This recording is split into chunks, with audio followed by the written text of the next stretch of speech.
جب آئے گی نا قیامت تو اسرائیل ساری دنیا کو چنیں گے، سب سے آخر میں شیطان باقی بچ جائے گا، سب کو موت آ جائے گی، شیطان بچ جائے گا۔ اب شیطان دیکھے گا نا ملک الموت کو تو زمین میں غوطہ لگائے گا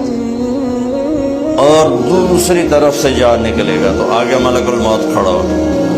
پھر وہاں سے غوطہ لگائے گا، ادھر سے جا نکلے گا، وہاں ملک الموت کھڑا ہوگا، وہاں سے غوطہ لگائے گا، ادھر نکلے گا، وہاں ملک الموت کھڑا ہوگا، چاروں پاس سے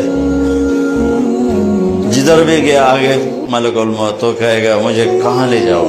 قائلہ امک الہاویہ،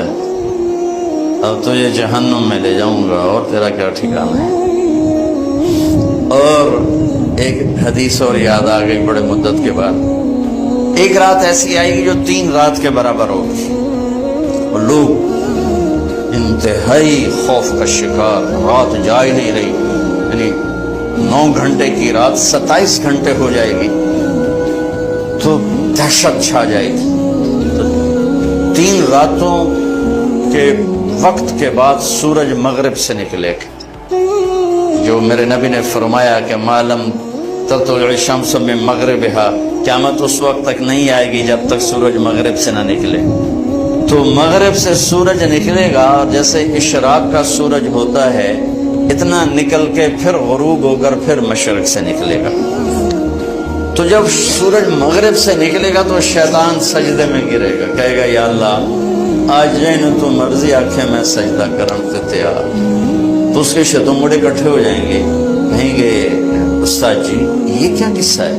آج تک ہم نے یہ قصہ تو کہیں دیکھا نہیں آپ کا، تو آج کیا کر رہے ہیں؟ کہ یہ سورج مغرب سے آ گیا،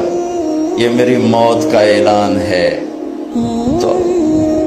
آج میں توبہ کرتا ہوں، اللہ جس سے بھی کہے میں سجدہ کرنے کو تیار ہوں، لیکن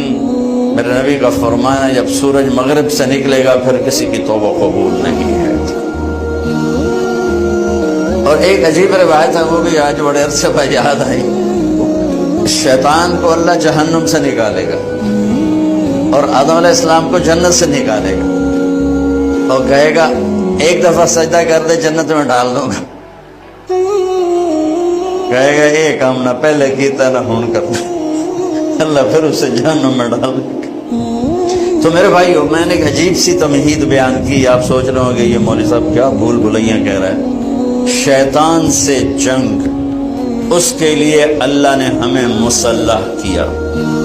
کہ شیطان سے جنگ کوئی کلاشنکوف سے تو ہے نہیں، ایٹم بم سے بھی وہ نہیں مرے گا،